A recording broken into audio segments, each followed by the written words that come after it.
بسم اللہ الرحمن الرحیم۔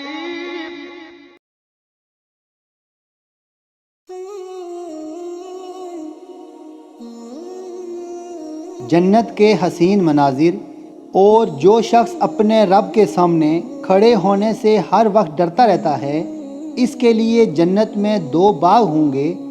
سوائے جن و انس تم اپنے رب کی کون کون سی نعمتوں کے منکر ہو جاؤ گے، اور وہ دونوں باغ بہت شاخوں والے ہوں گے۔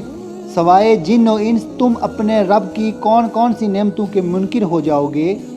ان دونوں باغوں میں 2 چشمے ہوں گے کہ بہتے چلے جائیں گے۔ سوائے جن و انس اپنے رب کی کون کون سی نعمتوں کے منکر ہو جاؤ گے۔ ان دونوں باغوں میں ہر میوے کی 2 قسمیں ہوں گی۔ سوائے جن و انس اپنے رب کی کون کون سی نعمتوں کے منکر ہو جاؤ گے۔ وہ لوگ تکیہ لگائے ایسے فرشوں پر بیٹھے ہوں گے جن کے استر موٹے ریشم کے ہوں گے، اور ان باغوں کا پھل بہت نزدیک ہوگا۔ سوائے جن و انس اپنے رب کی کون کون سی نعمتوں کے منکر ہو جاؤ گے۔ ان میں نیچی نگاہ والی یعنی حوریں ہوں گی کہ ان جنتی لوگوں سے پہلے ان پر نہ تو کسی آدمی نے تصرف کیا ہوگا اور نہ کسی جن نے۔ سوائے جن و انس تم اپنے رب کی کون کون سی نعمتوں کے منکر ہو جاؤ گے، گویا وہ یاقوت اور مرجان ہیں۔ سوائے جن و انس تم اپنے رب کی کون کون سی نعمتوں کے منکر ہو جاؤ گے، اور ان دونوں باغوں سے کم درجہ میں 2 باغ اور ہیں۔ سوائے جن و انس تم اپنے رب کی کون کون سی نعمتوں کے منکر ہو جاؤ گے، وہ دونوں باغ گہرے سرسبز ہوں گے۔ سوائے جن و انس تم اپنے رب کی کون کون سی نعمتوں کے منکر ہو جاؤ گے۔ ان دونوں میں 2 چشمے ہوں گے کہ جوش مارتے ہوں گے۔ سوائے جن و انس تم اپنے رب کی کون کون سی نعمتوں کے منکر ہو جاؤ گے۔ ان دونوں باغوں میں میوے اور کھجوریں اور انار ہوں گے۔ سوائے جن و انس تم اپنے رب کی کون کون سی نعمتوں کے منکر ہو جاؤ گے۔ ان میں خوبصورت عورتیں ہوں گی یعنی حوریں۔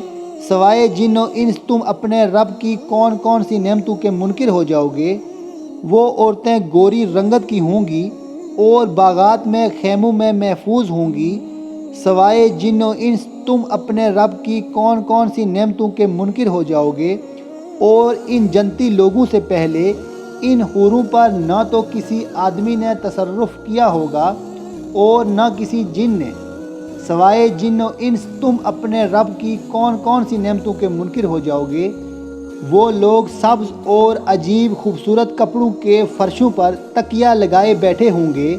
سوائے جن و انس تم اپنے رب کی کون کون سی نعمتوں کے منکر ہو جاؤ گے۔ بڑا ببرکت نام ہے آپ کے رب کا، جو عظمت والا اور احسان والا ہے۔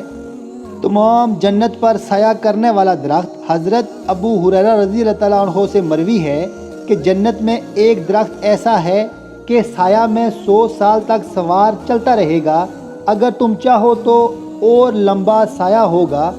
حضرت ابو ہریرہ رضی اللہ تعالیٰ عنہ کی بات حضرت کعب رضی اللہ تعالیٰ عنہ کو پہنچی تو فرمایا، انہوں نے سچ کہا، اس ذات کی قسم جس نے حضرت موسیٰ علیہ السلام کی زبان پر تورات کو نازل کیا اور حضرت محمد صلی اللہ علیہ وآلہ وسلم کی زبان پر قرآن مجید کو نازل کیا، اگر کوئی شخص کسی نوجوان اونٹنی یا نوجوان اونٹ پر سوار ہو کر اس درخت کی جڑ کے گرد گھومے تو اس کا چکر پورا کرنے سے پہلے بوڑھا ہو کر گر پڑے۔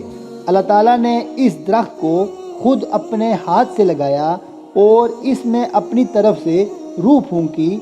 اس درخت کی شاخیں جنت کی 4 دیواری سے باہر پڑتی ہیں۔ جنت کی ہر نہر اس درخت کی جڑ سے نکلتی ہے۔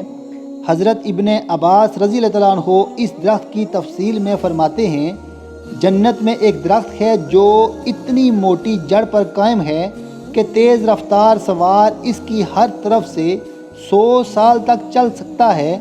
جنت والے اور غرفات والا خانوں والے اور دوسرے جنتی اس درخت کے پاس جمع ہوں گے اور اس کے سایہ میں باہم باتیں کریں گے۔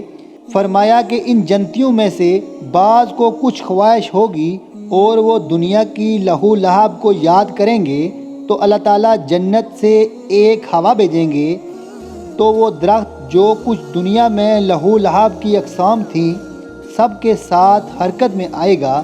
آج کی ہماری ویڈیو کا اختتام ہوتا ہے۔ اگر ہماری ویڈیو آپ کو اچھی لگ رہی ہیں تو پلیز ہمارے چینل کو لائک، سبسکرائب اور شیئر ضرور کیجئے تاکہ اس طرح کی اچھی معلوماتی ویڈیو میں آپ کے لیے ہر روز لاتا رہوں۔ السلام علیکم ورحمۃ اللہ وبرکاتہ۔